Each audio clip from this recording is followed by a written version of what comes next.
Making of a Nation, a program in special English by the Voice of America.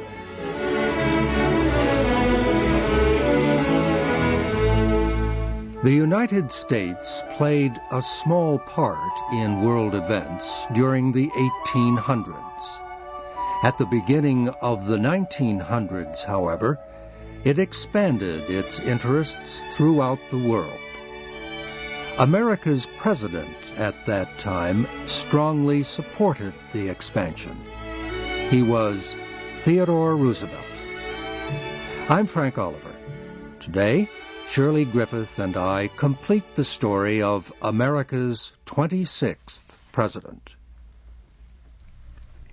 Theodore Roosevelt became president in 1901 after the assassination of President William McKinley. He completed the last 3 years of McKinley's term. Then he was elected in his own right. Those 4 years are spoken of as Roosevelt's second term.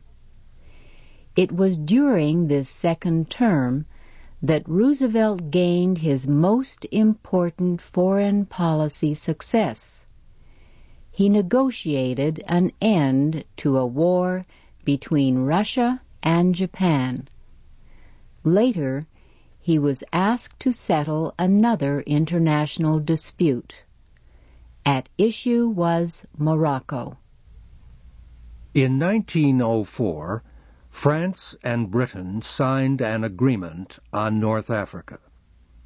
The agreement gave Britain control over Egypt. It gave France responsibility for security and reforms in Morocco. Germany opposed the agreement. It felt threatened by any French-British alliance, and it feared France would block German trade ties with Morocco. Germany demanded an open-door policy that would permit all countries to trade freely in Morocco. It proposed an international conference to settle the dispute. France and Britain rejected the idea. The ruler of Germany, Kaiser Wilhelm II, warned that the dispute could lead to war. The Kaiser asked Theodore Roosevelt to intervene. President Roosevelt agreed to help. Some American lawmakers criticized him. They said it was an American tradition not to get involved in European disputes. But Roosevelt believed peace was more important than tradition. He set up the conference in the Spanish seaport of Algeciras. 12 European nations and the United States attended. The conference agreed to an open-door trade policy in Morocco. It organized an international bank to control Morocco's finances. And it gave France and Spain almost complete control over police forces in Morocco's port cities. Theodore Roosevelt had become a powerful world leader. At home, however, he was losing power. One reason was an economic depression. Business leaders blamed it on Roosevelt. They said it was the result of his efforts to gain government control over industry. The other reason was one he had created himself. At that time, there was no law limiting a president's term in office.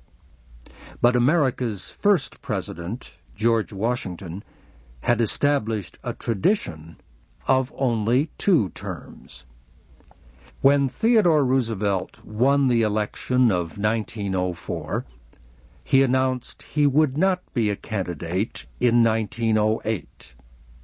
He had completed the term of President McKinley. He would serve a full term of his own. That was enough. Later he said, "I would be willing to cut off my hand if I could call back that statement." During his last year in office, Roosevelt was a lame duck president. Everyone knew he would not be back. There was little political reason to support him. He faced increased opposition from Congress and from his own Republican Party. His final message to Congress was extremely bitter. President Roosevelt accused Congress and the court system of working only to help rich Americans. He called for a tax on earnings. He called for legislation to give workers a greater share of the nation's wealth. The House of Representatives voted to reject the message. It said Roosevelt had failed to show respect for the legislative branch of government. Roosevelt refused to give up hope for the policies he believed America needed. He would not be able to fight for these policies himself, but he could find a presidential candidate who would. He was sure the people would vote for his choice.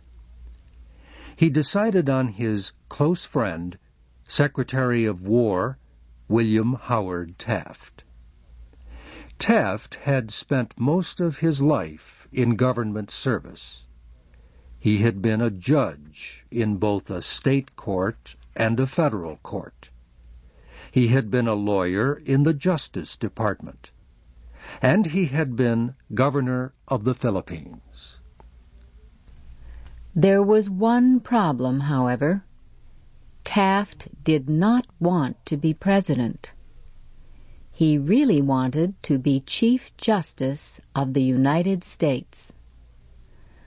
But there were no immediate openings on the Supreme Court. Also, his wife, his brothers, and his good friend, Theodore Roosevelt, urged him to run. So Taft agreed to be a candidate for the Republican presidential nomination in 1908. When he won the nomination, Taft said, "Mr. Roosevelt led the way to reform. My job, if elected, will be to complete and perfect his programs."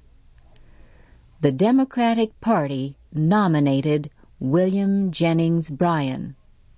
Bryan had been a candidate 2 times before without success. The presidential campaign was not especially exciting. William Howard Taft did not like being on the campaign trail. He was a big, heavy man. He did not like to travel. Roosevelt urged him to campaign with more energy. "Hit hard, old man," Roosevelt said. "Make the people see the truth.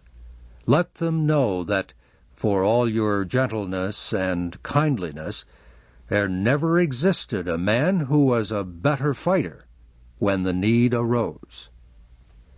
Roosevelt's advice and strong support helped Taft win a big victory on Election Day. A few weeks after Taft was sworn in as president, Roosevelt left on a year-long trip overseas. He spent most of the time hunting wild animals in Africa. President Taft wrote a warm goodbye letter to his friend. He promised to do his best as president. But he admitted he could not lead as Roosevelt had done. In fact, Taft said, he was still surprised when anyone called him Mr. President. Each time it happened, he turned around to see if Roosevelt was there. There was no question that Taft's way of leading was much different from Roosevelt's. Taft believed a president should not interfere too deeply in the actions of Congress. He also believed a president should not claim special powers or rights. He believed in the supreme power of the law, even if the law did not work very well. The progressives who had supported Roosevelt did not support Taft. They said he was too friendly with conservatives.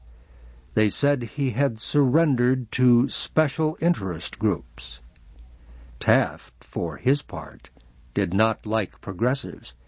He thought they were too emotional and extreme. Yet Taft worked hard to put into law many parts of Roosevelt's progressive programs. He was successful in several areas. During his administration, for example, a separate Department of Labor was established. 2 constitutional amendments won congressional approval and were sent to the states for ratification. One amendment provided for a federal tax on earnings. The other provided for direct popular election of senators. Taft also worked even harder than Roosevelt to break up companies or trusts that blocked economic competition. At the same time, Taft failed in several areas. He signed legislation that lowered import taxes. Neither businessmen nor progressive Republicans liked it. He negotiated a free trade agreement with Canada. The Canadian Parliament rejected it. He believed in protecting America's wilderness areas. Yet, he did not believe existing laws gave him the right to close public lands to private development. So he was seen as an enemy of conservation. These struggles and failures made Taft's 4 years as president the unhappiest of his life. The final blow came in an effort to reduce the powers of the Speaker of the House of Representatives. The Speaker was a conservative Republican. Progressive Republicans opposed him. The issue split the party. Theodore Roosevelt, far from home, read about the trouble.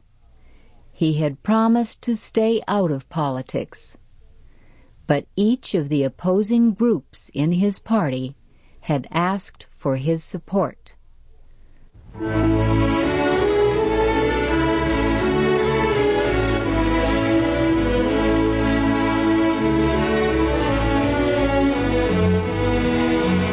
You have been listening to The Making of a Nation, a program in special English by the Voice of America.